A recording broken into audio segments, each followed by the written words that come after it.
All the way back in 2012, I got this piece of junk. I stopped using it in 2019, and at some point after that, it died. But after gaining some computer knowledge over the past few years, I was able to access it again. Inside, among my other files, were a bunch of old recordings and screenshots from a variety of games. Now, a few of these games I couldn't identify, but a majority of them are actually still around in some form to this day. So I thought that a video showing these games 10 years apart would be pretty fun to make. Unfortunately, little me didn't record that much, and oftentimes these recordings and screenshots were accidents. That's because my computer was terrible, and you'll definitely see that in the footage. So while some games on this list may have a decent amount of gameplay from both 10 years ago and today, others are just going to be small glimpses into the past. 10 is a nice, even number for titles, but not all of this footage is from 2014. Some of it's from 2013 and 2012, and some of it's from 2015. Here we go.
Out of all the games I'm going to show you, this is the one that I have the most footage of by far. Spanning from 2009 to 2015, Call of Robloxia 5. There were 3 distinct versions of this game, all made by what would later become Stylus Studios. Actually, there was also a zombie version, but I don't have any footage of that. This is gameplay of what most people would now call the classic version. I don't actually know what the 2009 version looked like, but this is my gameplay from 2012. The reason I'm bringing that up is I highly doubt it looked like this in 2009, since this would have been pretty advanced back then. But I could be wrong. If you're a fan of Phantom Forces, something that might seem unusual to you is the fact that this game had kill streaks and perks. It was a lot more Call of Duty-like than Phantom Forces was, and in many ways it was a lot less advanced, obviously. There was really no recoil on most weapons. It was just kind of like your mouse slowly goes up or your weapon moves around a lot, but nothing really happens. Also, some more interesting quirks. When you equipped a scoped version of a sniper rifle, it would do more damage than the regular version, and you had this kind of like cool tracer streak effect thing on your bullets. Also, there was a bazooka, which would be crazy in Phantom Forces too. You couldn't imagine anything like that. Mines, you could put anti-personnel mines at a sniping spot and just camp. Overall, things were a lot less mobile. It was not a movement shooter at all. And most players were honestly limited by how bad their computers were. You see some of this footage, like, the people are NPCs, and I was an NPC as well. Moving on to 2014, we have Call of Robloxia 5 dev tests. Now, I said there were 3 versions of Call of Robloxia. Basically, there was the classic, there was dev test, and then there was the final version. Dev test was like a strange in-between that had some features of both games as well as some unique features of its own. Not that I remember all of them. Honestly, the amount of footage I've got is very low. I thought I had way more, and I guess I deleted it. Some things I could think of off the top of my head: a game pass, which was a new thing at the time, as well as dynamic lighting, which was a new thing at the time as well. Like the fire and the lights were all cool looking for that time period, of course. Nowadays it's just kind of eh. The Game Pass added a katana, which would take up your secondary slot, and it made you really fast and deadly. They also had rifle grenades in the test place, which never made it to the final version. And there was a bug where if you put rifle grenades on the M1 carbine and you clicked really quickly, you could shoot like 3 rifle grenades. It was great. You could basically be artillery because by the time you finish firing, the first shot wouldn't have even hit the ground yet, so it'd be like... Yep, some very high quality commentary. At some point during 2014, Call of Robloxia 5 dev testing was finalized and ported over to the main game. That summer, they had an event where you would get player points, something that nobody's going to remember. Basically just score, and Roblox was actually handing out free items for getting good score in games. Every game had its own leaderboard on the game page, and you know, you would try to get to the top of that leaderboard for the week and you were rewarded with an item. It was around this time that they did a lot of live streams where they would show things they were working on, and we got our first Phantom Forces playtests. There are plenty of things, now that I think about it, I could actually talk about, but this is not a Call of Robloxia 5 video, so I'm just gonna fast forward to the present and then move on.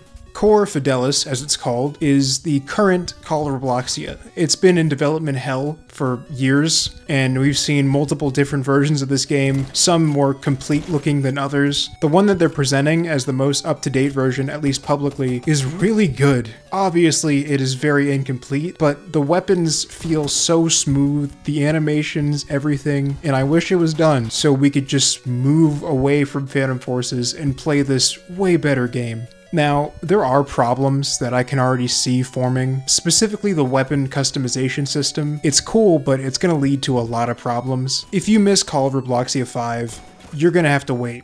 Who knows how long. But at least you can get some friends together and play this game, because it's pretty good.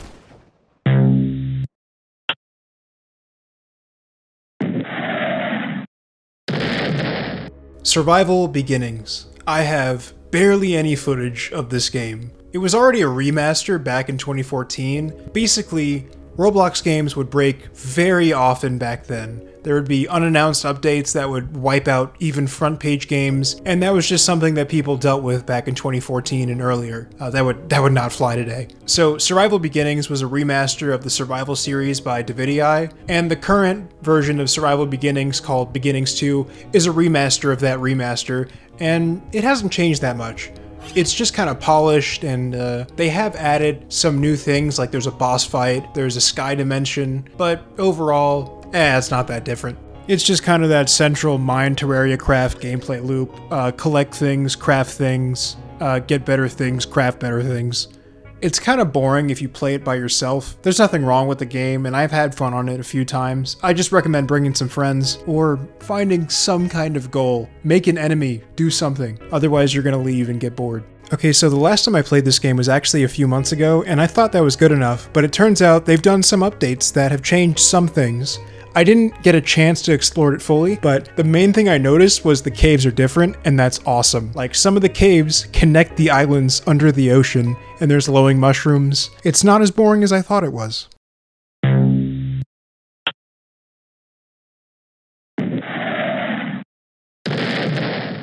During this time period, 2014 and earlier, there were countless Stamper Tool build-and fight games. It's just like, it was the anime fighting equivalent. This was the anime fighting of Roblox back then. Basically, you had a little plot, you got a Stamper Tool and your other tools, sometimes a wiring kit, and you just built stuff.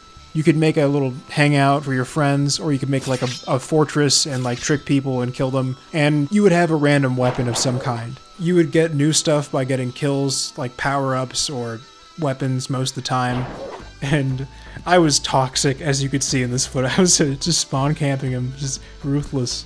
I already had the Dark Heart, I already had the Illumina, I had the Wind Force. I was sadistic, really. So I found a modern build and fight game, and nobody is fighting. It's just building. That's because the PvP is turned off by default, so it's... Yep. But the game isn't actually that bad. It has its own unique building system. I don't know if it's original to the developers, but I saw some really cool stuff being built, like this giant, what's it called? The Evangelion thing, EVA. Someone built an EVA and they died.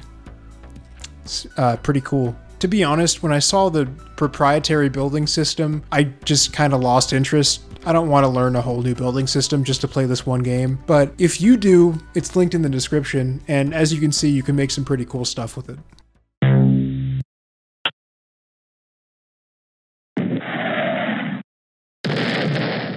Noobs vs. Zombies. If you've heard of Dummies vs. Noobs, I'm pretty sure that that game took inspiration from this one, and I don't mean that in a disparaging way. They're both awesome games. I just think there are a lot of similarities that might, ring a bell when you see this footage. So basically this game, 2 statues, 2 teams attack each other. There are NPCs also, and some cool things spawn, like tanks and different kinds of enemies, and you can upgrade your weapons, and it's just a fun game.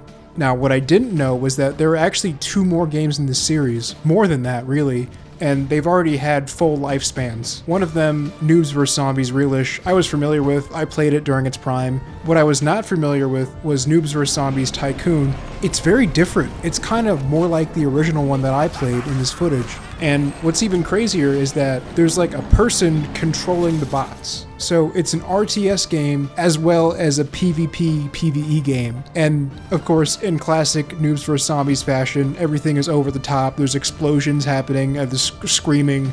It's just funny and crazy.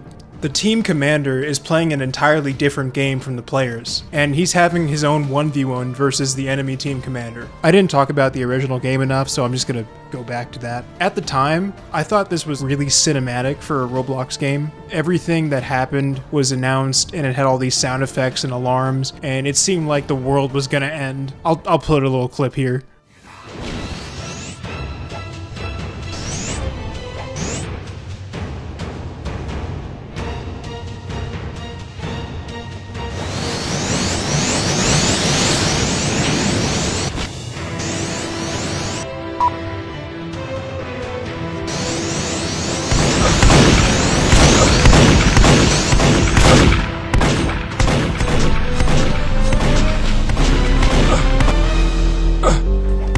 And of course, as I mentioned, the current games keep that same style. So just go ahead and play it if you feel like it. Or you could just go back to playing Dummies vs Noobs. That's basically the spiritual successor to this game.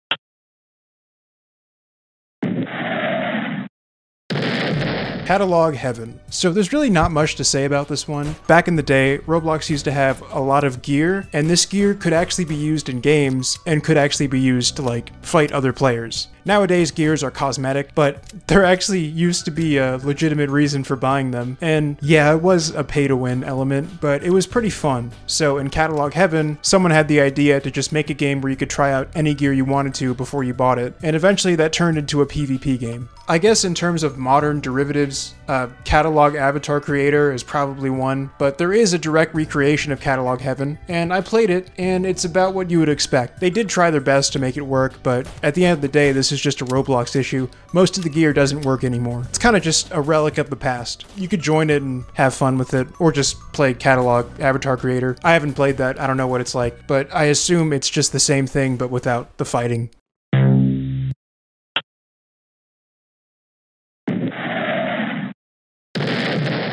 Dead Zone. So this one's kind of a technicality because I'm not going to show you footage of Dead Zone because I don't have Dead Zone, but I do have footage of the other game made by Dead Zone Zach before he left Roblox and made Unturned. This game is just taking the guns from Dead Zone and turning it into like a Call of Duty style FPS. There's no remaster of this game. It was called Battlefield, even though it literally has no Battlefield elements to it at all. But I actually liked it a lot, and even though it looked really simplistic and kind of bad, for some reason at the time I thought it was really advanced. I think it was because of the whole menu system. This was actually in 2013, before Call of Robloxia implemented attachments, so the ability to customize your weapon was pretty new to me. Also, this game used custom character models, kind of, so it felt different. One thing I remember about this game is that you could equip the MGL revolver grenade launcher as a primary, and it wasn't that good because the grenades didn't explode on impact, and that really upset 12-year-old me, who was like a firearms nerd, and was like,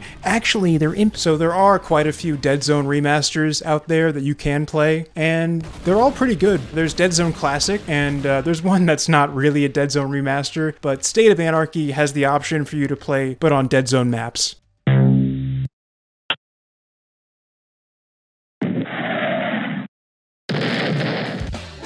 Death Run.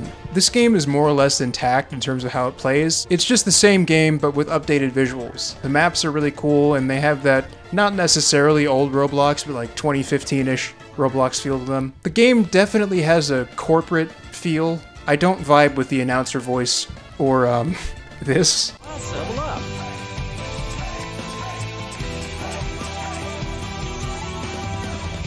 You ever wanted to like rip someone's eyes out? It's fine. It has the feel of a front page game without the players, which is kind of a strange experience. It's like they made this to be really popular and it didn't work out. In terms of footage, I have the original, barely any. I don't even really have footage of the game being played. I just have me messing around in the lobby and then me dying instantly and then quitting.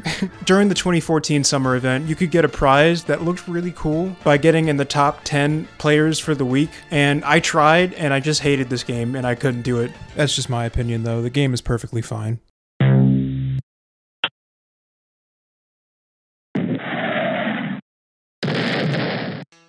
Heli Wars. So there actually is a modern recreation of this game, and it's okay. There were some features that were added, like a little end-of-round message, and I guess an XP system, which doesn't seem to do anything. I don't like that the Jeep's machine gun doesn't wallbang anymore, so you can't kill helicopters with it, which was kind of important, because it made the Jeep equal to the helicopter. The main thing I really don't like, though, is that you can't sneak into the VIP room and steal stuff. That was like a rite of passage in the original game. Also, my old VIP doesn't work in this game, which, okay, I get it. It's not the original, but the Game Pass is 500 Robux. Like, come on, man, why did you have to infect this game with the poison that is modern Roblox? Also, they didn't even recreate the game themselves, really. The original game is uncopy locked, which means you could just take it, and although the original game doesn't work, I don't imagine they had to put much effort into making this version of the game work. At least that's my perspective as an outsider. So it's fine, but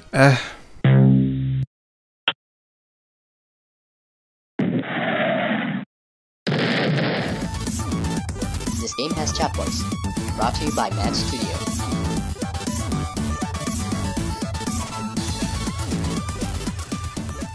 I figured I should throw that in at some point, even though this game didn't have chat voice.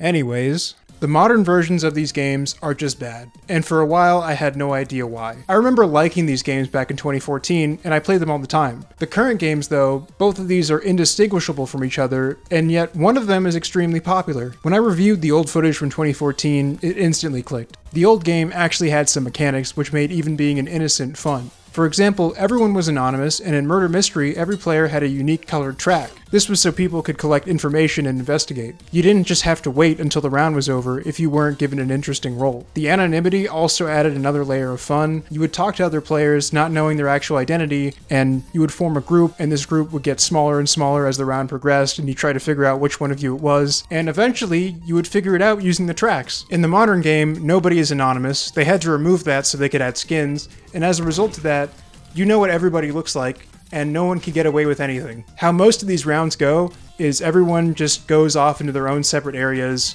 stands around, does nothing, and then eventually one of the roles gets revealed and then they die. In slightly more interesting cases, the murderer will defend the sheriff's gun, but it's really just not that fun. The modern versions of these games have been created to farm mobile users for Robux. I'm sure there's a good version of this game on Roblox, but I mean, it's a Gmod game in the first place, just play that, I guess. Or Trouble in Trader Town. I have screenshots of that, and it's basically the same as it was back then. They've improved it, but yeah, good game.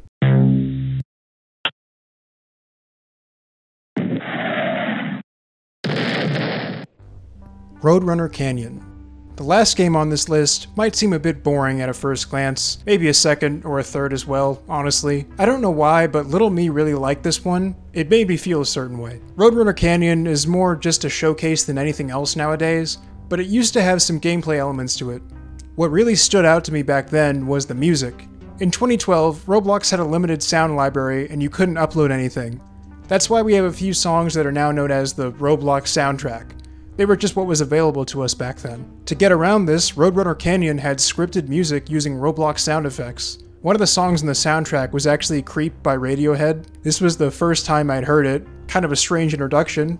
My footage was really laggy and messed up, so you could barely hear it. I might insert some footage that someone else has. It's still bad due to lag, but remember, this isn't just one audio track playing, this is multiple sounds being scripted to make music. Another thing that was pretty important is that this game was really detailed back then, because this was the pre-F3X era. If you're a Roblox builder, you know what F3X is, probably, I assume. Maybe it's obsolete by now, but basically getting this level of detail was a lot more difficult before F3X. There were no plugins yet either. In terms of gameplay, Roadrunner Canyon was kind of like a game that would come around later called Firewatch, but way more simplistic, and they have nothing to do with each other. I just had to make some kind of comparison. Honestly, I don't remember much about how this game ended, but it wasn't anything dramatic. Overall, it's just a little nostalgic relic.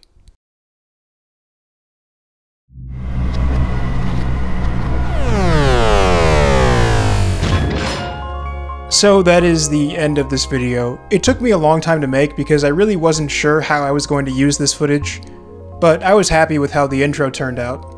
So obviously, after the success of my 5 games video, I have to make another one, and you guys have given me plenty of suggestions, so that will come out hopefully a week, 2 weeks. I'm going to try to at least get it done by April. Yeah. Thanks for watching.